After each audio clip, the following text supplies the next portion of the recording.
Peuple haïtien, ça fait plus passer 20 années depuis ma parlé sous effondrement système économique qui arrivait créer tellement misère et inégalité sociale dans le pays panois.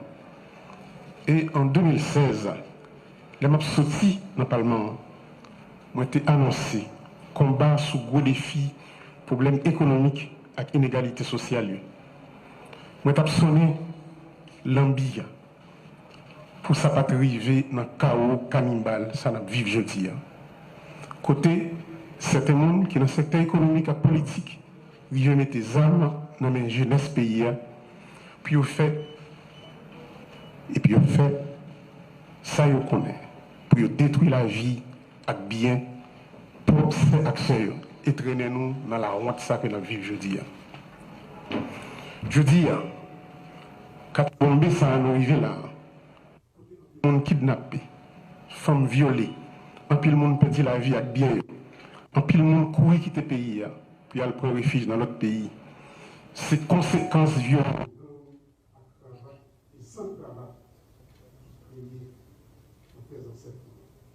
Nous obligés à dépenser un pile d'argent dans acheter balles et examens pour lutter contre gangs criminels toute qualité. Je salue courage population, courage policiers nous. Les populations qui a gommé tout partout, même gens comme Leslie Voltaire se dit là, moun dans l'ouest, moun dans la Tibonite captant de nous saluons courage. Les amis kenyans qui viennent mettre main dans la bataille que nous avons menée pour nous couper la sécurité. Nous ne pas oublier d'autres amis nous. El Salvador, Jamaïque, le Bahamas. Nous profitons de une minute de silence pour tous les policiers et soldats et policiers kenyans qui tombent dans la Tibonite. Une minute de silence, s'il vous plaît.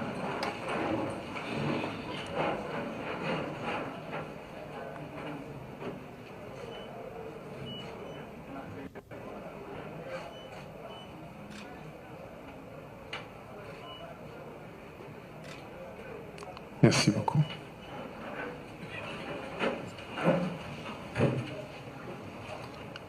Malheureusement, le commandant Parison, qui était supposé venir, il y a un inconvénient, mais nous devons saluer le devant tout le monde pour courage.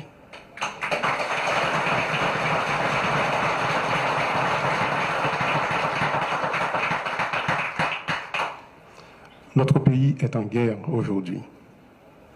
Et nous devons impérativement nous unir pour gagner cette bataille. C'est pourquoi j'insiste sur un budget rectificatif de guerre qui oriente les dépenses dans la direction des défis qui se dressent devant nous. La sécurité est notre plus haute priorité. Nous devons absolument nous assurer de l'adéquation entre les dépenses, les défis, les actions qu'il faut mener pour les relever afin d'atteindre les résultats concrets. Le Conseil présidentiel de transition et le gouvernement doivent garantir que les projets des ministères s'inscrivent dans cette démarche et concourent à l'atteinte de ces objectifs.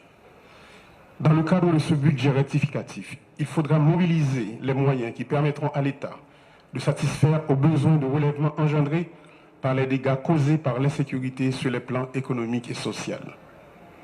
Le Comité national de sécurité mis en place devra guider et orienter les forces de l'ordre et aura la charge de s'assurer avec elles de la pertinence du plan stratégique de sécurité.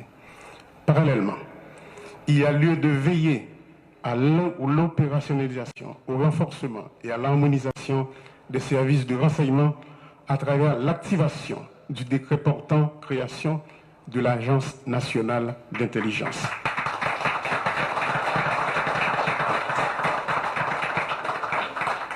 Sans un effectif adéquat, les forces de l'ordre ne seront pas en mesure de mettre fin à l'insécurité.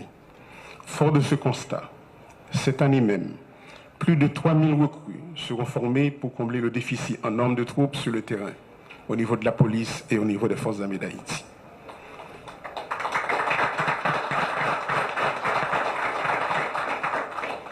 Les forces armées nous ont présenté un budget détaillé sur les actions qu'elles anticipent de mener. Monsieur le Premier ministre, le ministère de l'économie et des finances et celui de la planification doivent s'assurer de l'exécution effective de ce budget.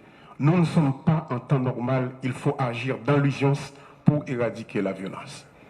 Il me plaît de vous informer qu'un protocole d'accord sera signé entre les forces armées d'Haïti et l'Agence nationale des aires protégées pour la mobilisation des agents des aires protégées dans la guerre contre les gangs armés.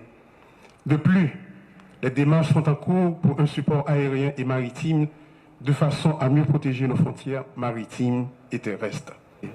De plus, il faut renforcer la Commission nationale de désarmement, de démantèlement et de réinsertion, comme d'ailleurs le souhaite le Premier ministre Alexis Dié-Fils-Aimé.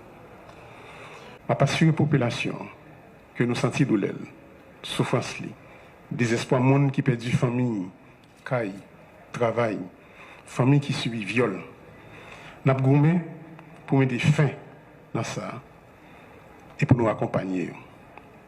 Mais c'est bien bas, nous saluer et honorer résistance héroïque, monde qui empêche le pays à effondrer.